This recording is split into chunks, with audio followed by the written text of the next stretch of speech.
안녕하세요. 박건입니다. 경감 승진 강의 촬영을 시작하는데 지금 촬영하고 있는 강의는 단문 사례를 위한 기본 강의입니다. 기본 강의는 지금 실전 논조 암기장, 제가 이제 실로남 이렇게 부르는데요. 실전 논조 암기장으로 가기를 합니다. 여기서 여러분은 기본적인 개념, 행정법은 개념이 가장 중요해요. 이 개념이 논리적으로 연결된 게 맥락입니다. 논리와 맥락. 개념과 논리 맥락을 익히는데 주력해야 됩니다. 이게 나중에 단문 쓸 때도 마찬가지고 단문에서도요. 이 내용을 왜 쓰는지 아는 게 중요하죠. 물론 나중에는 단순 암기가 필요합니다. 우리가 80분이라는 짧은 시간 동안에 단문을 먼저 어느 정도 해결하고 사례로 넘어가야 되죠. 따라서 단문은 단순 암기가 필요하지만 그래도 왜 쓰는지 정확히 이해하고 쓰는 것과 그냥 정말 무대포로 단순 암기하는 건 차이가 있습니다. 개념과 논리 맥락이 제일 중요해요. 기본 강의에서는 이걸 익히는 게 가장 중요합니다. 두 번째, 이 강의 이후에 촬영할 것은 사례 쟁점 심화 학습입니다. 사례 쟁점 심화 강의를 찍을 거예요. 이거는 쟁점 답안지 TRS 에듀에서 발간된 쟁점 답안지, 행정법 쟁점 답안지를 저는 행답안이라고 부르는데요. 이거는 변호사 시험이나 행시 또는 법원 행시 등 고등고시를 준비하는 사람들도 보는 교재입니다. 사례 준비를 위해서 가장 최적화된 교재예요. 이걸 통해서 여기서는 알아야 될 게 뭐냐면 특히 사례와 관련해서 사례에서 과거 사시 때부터 행정법은 과락이 제일 많이 나왔어요. 왜냐하면 행정법은 쟁점 찾는 게 힘듭니다. 쟁점 추출을요. 즉 질문에서 쟁점을 추출하는 거. 그리고 학설 판례에 따라서 학판에 따라서 포섭하는 방법. 이걸 익히는 게 중요합니다. 마지막 세 번째는요. 마지막 세 번째는 사례 실전 강의입니다. 사례 실전 강의를 하는데 이게 사실은 제일 중요하다고 보여집니다. 결국 우리는 사례를 봐야 되기 때문에 이거는 나중에 교재가 별도로 출간이 될 겁니다. 여기에서는 사례의 모든 공식을 배웁니다. 사례 공식이라 하면 목차 쓰는 법, 그리고 논리적으로 사례를 해결하는 법, 포섭하는 법, 이 모든 것을 배웁니다. 특히나 사례 실전 강의는 제가 변호사 시험이나 5급 공채에서 또는 법원행시 등의 시험에서 과거에는 노무사 강의도 했었는데요. 사례에 가장 최적화된 강의를 많이 해왔기 때문에 여러분들은 여기서 다른 분들보다도 실력을 확 끌어올려야 될 겁니다. 단문 강의는 나중에 단순 암기 사항인데 단문 강의는 나중에 교재 또는 자료를 통해서 사실은 어느 정도 암기가 돼야 단문도 쓰고 사례도 쓰는 거거든요. 여기서 이제 암기 훈련을 시킵니다. 그러면 나중에 녹음시켜서 녹음 파일을 이동 중에 계속 들으면 돼요. 지금은 기본 강의에서 여러분이 꼭 해야 될 게 뭔지를 이해하는 게 중요합니다. 개념을 정확하게 익히면서 개념에 따른 논리 맥락을 익힌다. 이런 기본 강의를 기본으로 나중에 단문도 단순 암기하면서 암기는 단순히 해야 되지만 왜 써야 되는지를 정확히 이해한 상태에서 해야 된다는 겁니다. 그리고 기본 강의는 전반적인 내용을 이해하는 데 도움이 되지만 결국 사례에서 이 쟁점이 왜 문제가 되는지를 익히는 것도 의미가 있습니다. 그리고 결국 사례 문제를 많이 풀어봐야 돼요. 교수 출제로 바뀌었기 때문에 이제는 최근에 출제된 5급 공채라든가 법원행시의 문제도 우리 경감 승진 시험과 연관성이 있는 문제들은 다 풀어봐야 됩니다.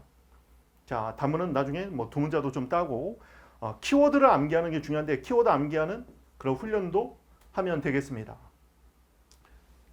행정법 서설 파트죠. 서설이 끝나면 나중에 일반 행정작용법이 나와요.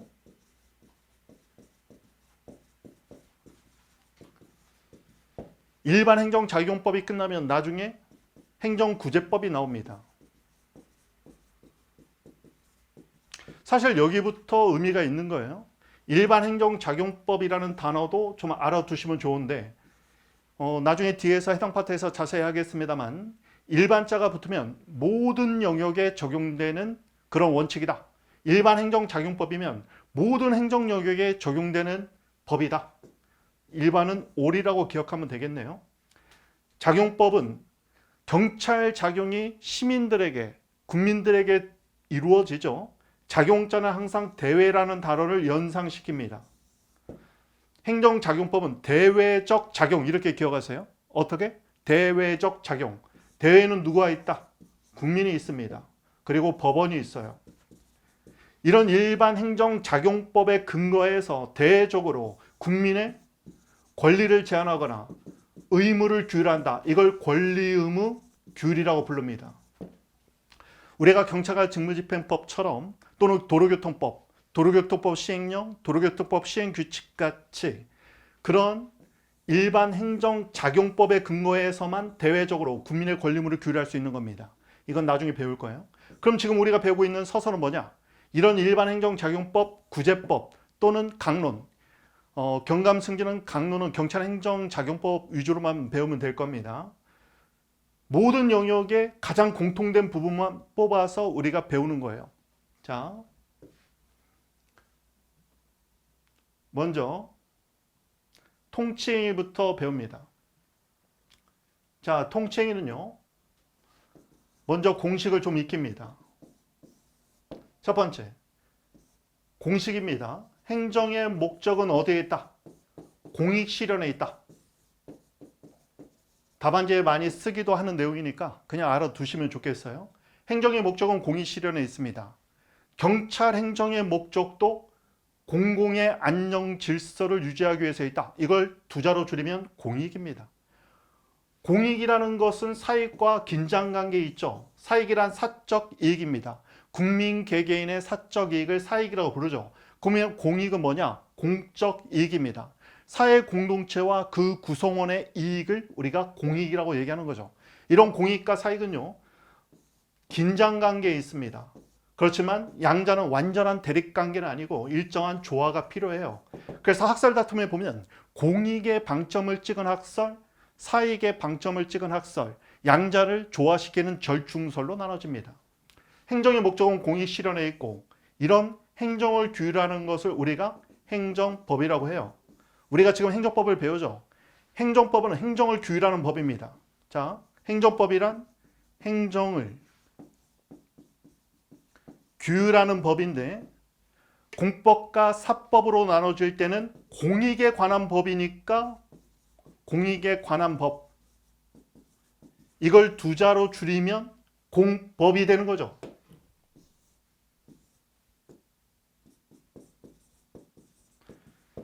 자, 행정법은요, 행정의 목적이 공익 실현에 있다고 했죠. 이런 행정을 규율하는 법은 행정을 규율하는 공익에 관한 법, 그래서 행정법은 공법입니다. 공법이란 공익에 관한 법이에요. 그럼 사익에 관한 법은 사법이죠. 민법, 상법 같은 사법, 공익에 관한 법, 공법입니다. 여기에서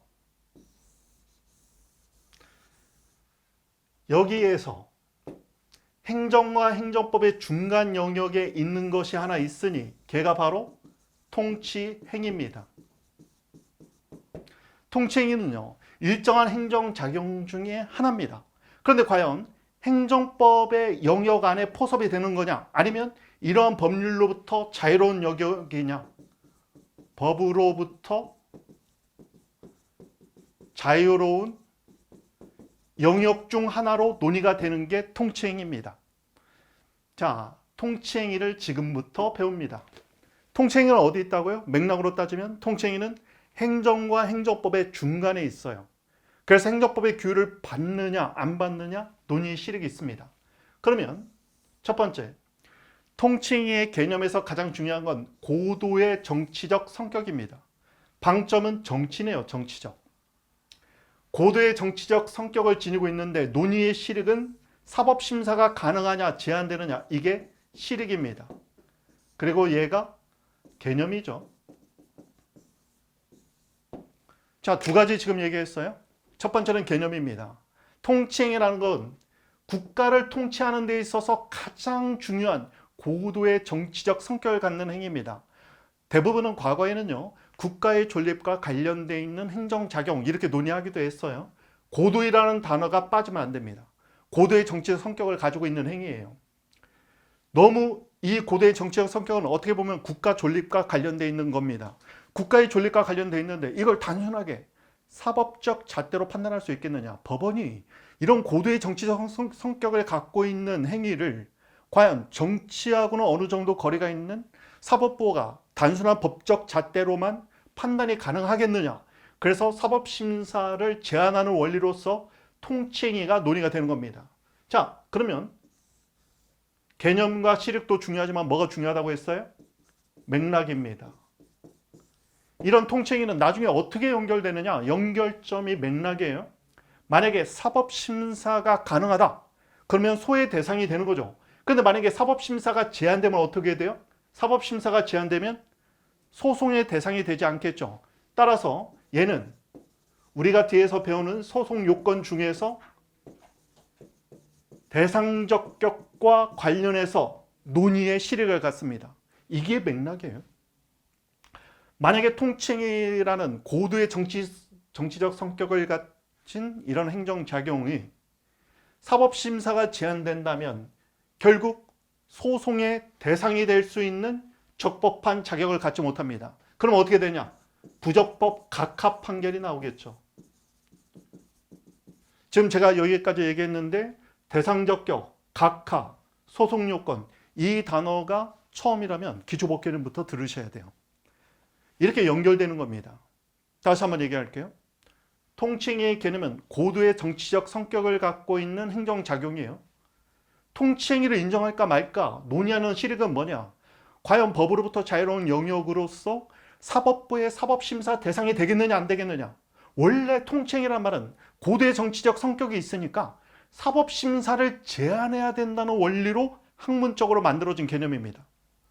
그러면 맥락으로 봤을 때는 얘는 결국 소송요건 본원 판단 중 소송요건, 그 소송요건 중 대상적 격에서 논의가 되는 거예요. 만약에 통치행위에 관해서 누군가 피해를 입어서 비상계엄 선포로 피해를 입은 자가 나중에 소송을 제기합니다. 만약에 통치행위로 인정이 돼서 고도의 정치적 성격이 있어서 통치행위 맞다. 사법심사가 제한된다. 그러면 소송요건 중 대상적 격을 못 갖췄다. 이걸 결여라고 부르죠. 그러면 부적법 각하 판결이 나오는 겁니다. 이게 논의의 실익이에요. 자, 이렇게 개념, 실익, 맥락 세 가지를 잡고 있어야 행정법의 줄기가 꿰뚫어집니다. 그래서 이런 논리 맥락을 익혀야 돼요, 여러분. 논리와 맥락을 익혀야 나중에 이런 논리의 틀 안에서 암기를 하는 겁니다. 지금은 제가 볼 때는 지엽적 암기보다는 이렇게 개념, 실익, 맥락을 정확하게 이해하면서 한번 강의를 듣고 그 다음에는 나중에 쟁점 답안지를 통해서 암기를 하는 그런 뭐 두 문자도 암기하고 그런 식으로 가면 됩니다. 지금은 지엽적인 암기보다는 이런 행정법을 꿰뚫어 아는 게 중요해요. 그래야 사례 접근도 쉽습니다. 이런 통치행위를 인정할 거냐? 만약에 인정한다. 그러면 사법심사가 안 된다는 얘기겠죠. 통치행위를 인정하지 말자. 그러면 사법심사가 가능하다는 얘기입니다. 이게 실익인 거죠, 지금. 그러니까 나중에 통치행위 인정, 긍정설, 부정설 이런 게 있겠죠. 자, 부정설은요. 모든 국가 작용은 사법심사 대상이 돼야 된다. 2차 대전 이후의 실질적 법치국가에서는 국민의 기본권 보장을 위해서 모든 공권력 행사는 사법심사 대상이 돼야 된다는 견해입니다. 다음, 통치행위를 긍정하자는 견해는 첫 번째, 권력분립설. 입법행정사법으로 서로 국가 권력을 나눠놨죠. 이게 바로 견제와 균형의 원리인데 서로 견제와 균형을 하는 이유는 뭐예요? 법치주의를 위해서입니다. 권력분립은요, 법치주의의 수단이에요. 법치주의의 수단이 되는 제도가 바로 권력분립입니다. 그런데 법치주의, 그 수단인 권력분립을 하는 이유는 뭐냐? 국민의 기본권 보장이거든요. 법치주의를 하는 목적 자체가 그 이념이 지향하는 바는 결국 국민의 기본권 보장에 있습니다. 그런데 이러한 입법행정사법은요, 서로 견제와 균형의 원리를 가지고 있는데 이런 입법행정사법을 포함하는 한 단어를 얘기하면 뭐예요? 입법행정사법 전체를 포괄하는 거 국가거든요. 국가. 자, 여러분, 사법부가 잘못해서 국가배상 청구 소송을 제기합니다. 최근에 이제 변호사 친구가 질문이 왔는데 수용보상 청구 소송의 피고가 누구냐고 이제 질문이 왔어요. 여러분 보세요. 만약에 국회에서 뭘 잘못해서 국가배상 청구 소송하면 피고가 누가 돼요? 대한민국이 됩니다. 그러면 법원에서 나중에 우리가 국가배상 파트에서 배우겠지만 헌법재판소가 기간 계산을 잘못해서 부적법 각합 결정을 했거든요. 그래서 정신적 고통에 관한 위자료를 인정해서 국가배상이 인용된 사례가 있습니다. 그때 소송 제기하면 헌재가 잘못하면 누구한테 소송 제기해야 돼요? 국가입니다. 국가. 무슨 말이냐? 입법행정사법이 결국 권력을 분리해서 견제와 균형을 통해서 법치주의를 실현하는 데 있어서 상위 개념은 이런 입법행정사법도 국가의 토대 안에 있다는 것이죠. 그런데 이런 국가를 위해서 인정되는 권력 분립은 무한정한 것이 아니라 결국 각자가 한계는 있다는 겁니다. 그게 바로 내재적 한계설이에요. 즉 사법적 통제를 사법부가 하긴 하지만 이런 국가 존립에 관련된 행정작용에 관해서는 사법심사에 내재적 한계가 있어서 그런 부분에 관해서는 사법적 통제를 할 수 없다는 이론입니다. 따라서 내재적 한계에 해당되는 통치행위는 사법심사가 안 된다는 견해예요. 얘하고의 차이는 뭐냐? 사법자제설은요. 사법권 행사는 가능하지만 정치적 문제에 사법부가 휘말리지 않게 해서 스스로 자제하는 겁니다. 차이점이 있죠. 권력분립설은 권력분립의 내재적 한계에 의해서 사법부는 행정부의 행정작용 중 통치행위에 해당되는 그런 고도의 정치적 행위는 사법적 판단을 할 수 없다는 게 내재적 한계설.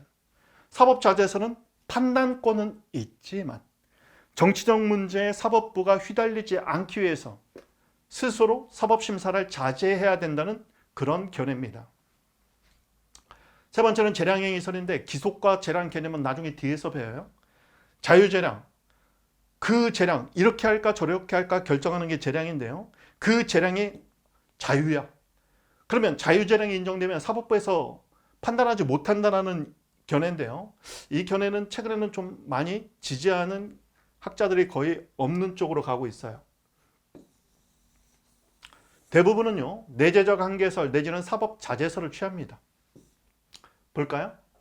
대법원은 대통령의 비상경, 이거는 국가 존립을 위해서 대통령이 정치적 결단을 했다는 거죠. 고도의 정치적 결단. 그래서 사법심사에서 제외시켰어요. 남북교류 협력에 관한 법률 위반 사건, 남북교류 협력 관련해서는 이거 남북교류는 통일 한국을 위한 어떤 고도의 정치적 결단을 사법부가 알량한 사법적 잣대로 판단할 수는 없는 거죠. 대통령의 서운 취소는 통치행위가 아니라는 것도 기억하세요. 대통령의 서운 취소는 뭐냐면 독립유공자로 서운이 돼 있었는데 나중에 보니까 친일 행각이 발각된 거예요. 그러면 대통령이 서운을 취소하는데 처분권자는 대통령입니다. 관련 판례도 나중에 사례할 때 공부하셔야 돼요. 보훈처장이 통지를 하거든요. 피고는 처분권자인 대통령이 됩니다. 보훈처장이 아니에요. 어쨌든 대통령의 서운 취소는 이건 고도의 정치적 행위는 아니라고 봤어요. 그런데 왜 논란이 됐냐면 친일 행각을 했다고 해서 이제 6.25 때 전쟁 영웅인데 장군인데 친일 행각이 있다고 해서 서운을 취소하려고 하다 보면 우리나라 진보와 보수에서 막 싸우거든요. 그래서 서운 취소 하나 하는 것도 사실은 굉장히 정치적 성격을 띠긴 해요. 그래서 이런 부분에 관해서 사법심사 대상이 되느냐 논란은 있었지만 우리 법원이 볼 때는 뭐 서운 취소 하나 하는 것 자체가 서운 취소가 이게 뭐 고도의 정치적 결단, 정치적 성격 뭐 그런 건 아니라는 거죠. 그럼 여기서 보세요. 대통령의 서운 취소는 통치행위가 아니다. 이 말은 결론이 뭐예요? 사법심사가 가능하다. 이런 얘기겠죠. 사법심사가 가능하니까 결론 취소 소송의 대상이 된다. 취소의 대상이 된다면 소송 요건 중 뭐가? 소송 요건 중 대상적 격이 결여되어 있지 않죠. 이걸 충족했다. 이렇게 쓰는 겁니다. 자, 이렇게 마지막 결론까지 쭉 논리를 연결시켜야 돼요. 소송 요건까지 연결시키는 거 이게 논리와 맥락입니다. 자, 다음 헌법재판소는 긴급재정경제명령 지하 자금을 드러내기 위해서 김영삼 대통령 때 금융실명제 실시할 때 긴급재정경제명령을 발동했죠. 대통령의 사면 지금도 논란이 많죠. 보통 이런 사면을 통해서 다양한 이해관계를 좀 조화롭게 해결하는, 그런데 논란이 많죠. 사면권을 제한해야 된다는 논란도 많습니다. 이라크 파병, 이것도 고 노무현 대통령 때 얼마나 논란이 많았어요. 이라크 파병 만약에 안 하면 나중에 정치적, 경제적, 남북관계 여러 문제가 복합적으로 얽혀있는 문제였기 때문에 이런 것들은 고도의 정치적 성격으로 봐야겠죠. 그럼에도 불구하고 대의기간, 국민의 신임을 받는 이런 대의기관, 대통령과 국회, 즉 보통 대의기관은 민주적 정당성을 투표를 통해서, 유권자의 투표를 통해서 대의기관이 선출이 되죠. 대의기관의 결정은 가급적 존중돼야 된다. 제일 중요한 키워드 나왔어요. 그럼에도 불구하고 국민의 기본권 침해와 직접 관련된다면 헌법재판소의 심판 대상, 보통 이제 헌법소원이죠. 헌법소원의 대상이 됩니다. 공권력 행사니까. 자, 제일 중요한 키워드 뭐라고요? 기본권 침해와 직접 관련되면 심판 대상이 되는 겁니다. 따라서 법원도 통칭의 개념을 인정하고 있지만 통칭의 인정 여부에 따라서 사법심사가 무조건적으로 제한된다고 보는 건 아니에요. 통칭의 인정 여부와 관련해서 통칭의 개념을 인정하지만 기본권 침해와 직접 관련되면 사법심사 대상이 예외적으로 될 수 있다는 한정 적극서를 취하고 있어요. 특히 이 단어, 기본권 침해와 직접 관련, 이 단어가 중요합니다. 자, 2차 대전 이전은 형식적 법치주의라고 부르고 2차 대전 이후를 실질적 법치주의라고 부르죠. 실질적 법치주의에서는 국민의 기본권 보장을 위해서 모든 국가 공권력은 기본권 실현을 위해서 사법적 통제의 대상이 돼야 된다는 얘기입니다.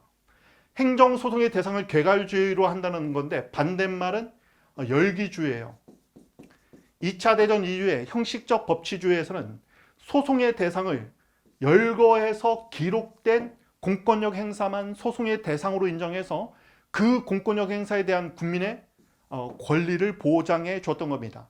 개괄주의란 말은 모두 개자예요. 모두 포괄하고 있다는 말이죠. 따라서 개괄주의를 취하면 모든 공권력 행사는 소송의 대상이 될 수 있다는 말입니다. 개괄주의를 보여주는 것이 행정소송법, 행소법 한번 찾아보세요. 제2조, 제2랑 1호. 처분이란, 자, 열기주의 같으면 소송의 대상이 되는 것은 이런 공권력 행사, 이런 공권력 행사 이렇게 열거하고 있는데 2조 1항 처분 개념은 행정청이 행하는 구체적 사실에 대한 법 집행으로서 공권력의 행사, 거부, 이에 준하는 모든 행정작용이 포함된다. 이게 바로 개괄주의를 취하고 있는 입법 형태인 겁니다.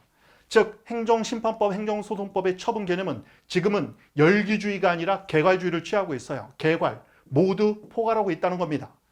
따라서 실질적 법치주의와 행정소송의 대상과 관련해서 개괄주의를 취한다면 통칭에도 당연히 사법심사의 대상이 돼야 되므로 통칭이라는 관념은 부정해야 된다. 부정설이 논리적으로 맞다는 겁니다. 그렇지만 아주 중요한 법원이 있어요. 이런 표현 혹시 들어봤나 모르겠어요. 법에서 이제 법철학적 용어인데 필요는 법을 모른다. 이런 표현이 있습니다. 필요는 법을 모른다. 이 말은 뭐냐면 국가 존립을 위해서 정말 절실하게 필요하다면 그 법을 뛰어넘을 수도 있어야 되지 않겠느냐. 뭐 국가가 있어야 법이 있는 거지. 그래서 필요는 법을 모른다. 정말 국가 존립을 위해서 필요하다면 일정한 법으로부터 자유로운 통치행위를 인정해야 될 필요성은 있는 거 아니냐. 다만 초헌법적인 행사가 이루어지지 않도록 헌법적 근거는 필요하다는 것이죠. 따라서 논리적으로 보면 실질적 법치주의, 개괄주의를 보면 논리적으로는 부정하는 게 맞으나 국가 존립의 필요성이라는 측면에서 그 개념을 인정할 필요성도 강하게 인정된다는 거죠. 다만 사법심사로부터 자유롭기 때문에 국민의 기본권을 침해하겠죠. 그래서 그 범위는 신중하게 인정해야 될 것이다. 이렇게 가는 겁니다. 법적 효과 권리 보호인데 여기는 초기에는 굉장히 접근이 힘들어요. 나중에 소송법을 다 배워야 되는데 광의 행정소송은 협의의 행정소송에 보통 행정소송만 쓰면 협의, 좁은 의미가 좁다는 얘기죠. 광의는 의미가 넓다는 건데 광의 행정소송에는 뭐가 포함되냐면 헌법소원이 포함됩니다. 헌법소원을 우리가 광의 행정쟁송이라고 불러요. 통칭인은 원칙적으로 사법심사의 대상이 되지 않으므로 특별한 사정이 없는 한 행정소송을 제기하면 부적법 각하된다. 왜요?